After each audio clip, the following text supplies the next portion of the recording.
She left school late, the sky already bruised with a deep, unsettling dusk. The shortcut through the old mill path was always faster, quieter.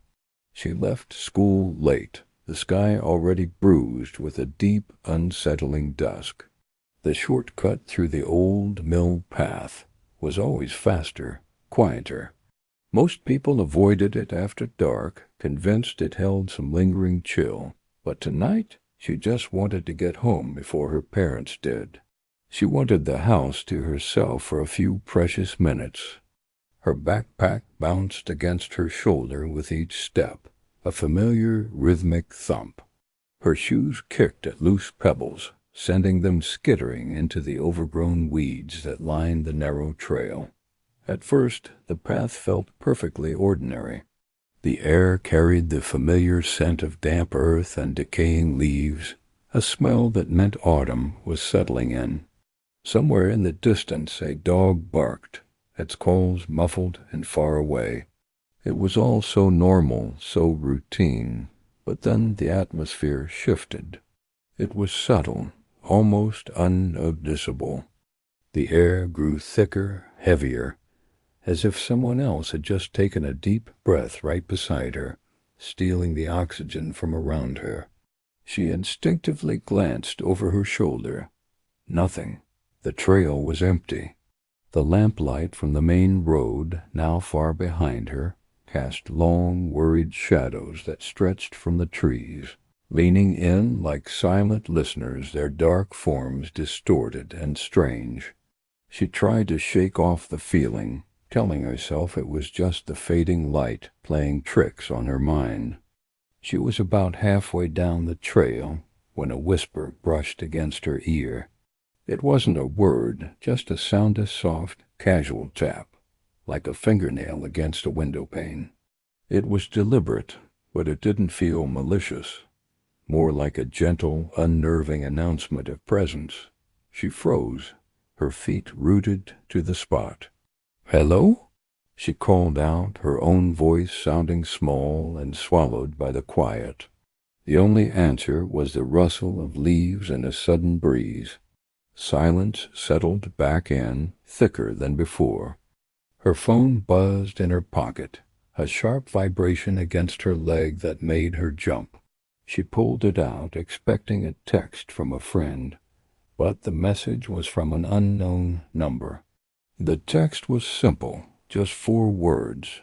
"Do you see me?"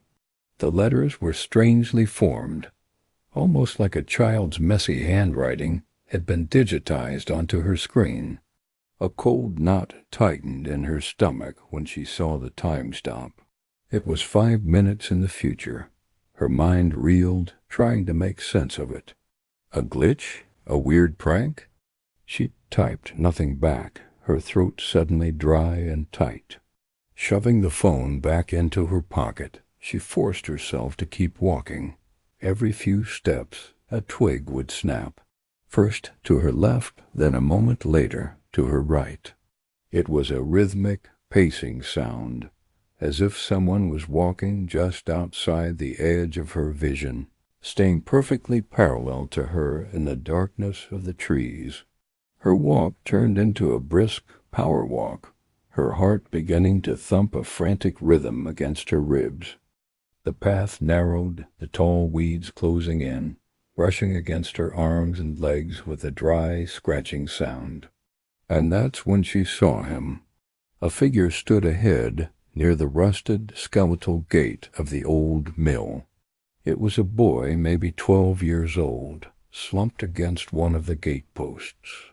He wore a gray hoodie, the hood pulled low over his face, which was lost in the failing light. "Hey," she breathed out, a wave of relief washing over her. Her fear collapsed into a shaky smile. He was probably just another kid taking the shortcut. "You okay?" she asked, her voice still a little shaky. His head turned toward her, a slow, deliberate motion. He didn't blink.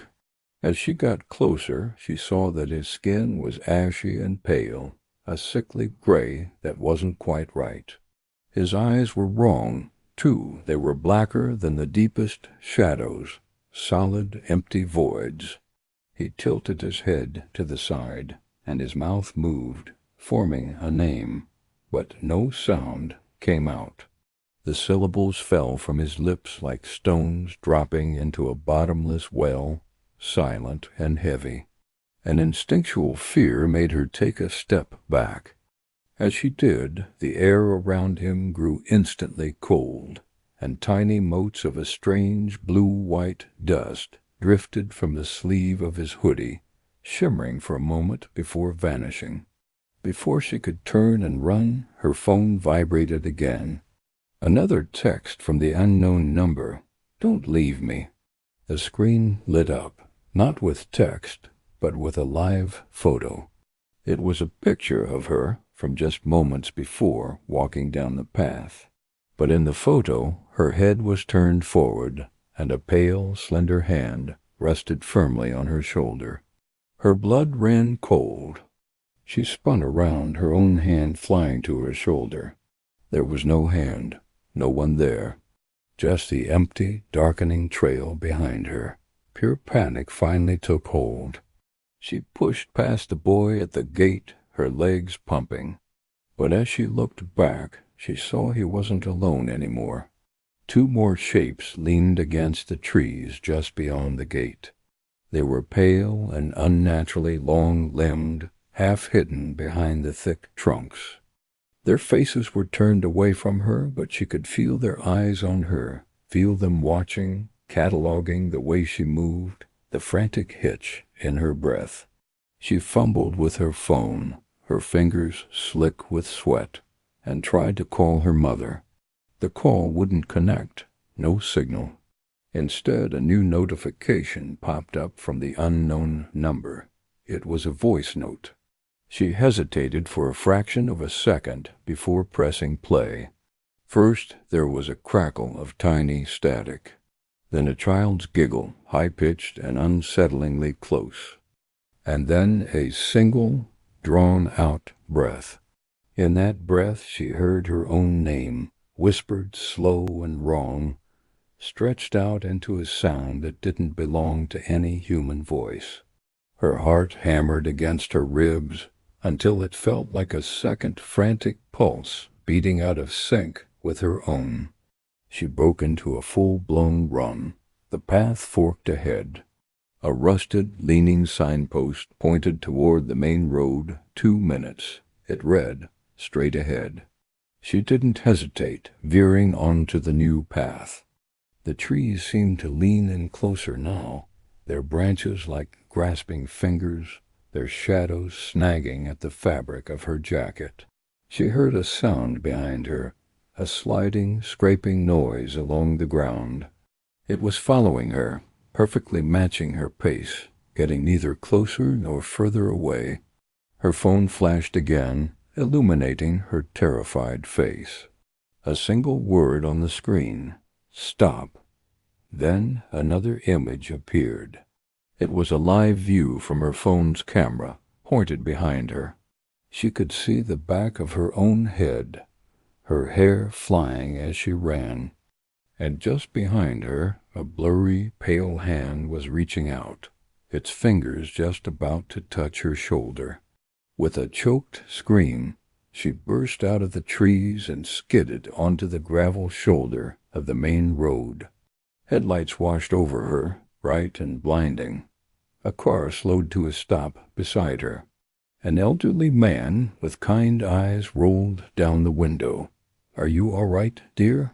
he asked, his voice filled with concern. Her own voice came out as a raw, broken whisper. "Yes," he offered her a lift. She hesitated for only a moment, looking back at the menacing darkness of the woods. Before climbing into the passenger seat, every muscle in her body buzzing with a mixture of terror and overwhelming relief. When the car pulled up to her house, she fumbled with her keys, her hand still shaking, and practically ran to the front porch. And there, on the wooden stoop, she saw it. A small, damp footprint glistened in the porch light. It was the print of a bare foot, and it had tracked toe-black soil onto the clean wood. Beside it, smeared into the grit, was a message, written in the same tiny, childish scrawl from the text message. "Thanks for walking with me." Her hands trembled as she checked her phone one last time. The conversation with the unknown number was gone, vanished as if it had never existed. But her photo gallery held one new image. It was a picture taken from the back seat of the car she had just been in. It showed her sitting alone in the passenger seat, her hands curled into tight fists on her knees. And in the dark reflection of the window, just behind her shoulder, a pale face stared back. Its eyes were black voids, and its mouth was a perfect, silent O of gratitude. Thanks for watching. If you enjoyed this story, don't forget to like, subscribe, and hit that notification bell for more chilling tailies. Stay safe out there.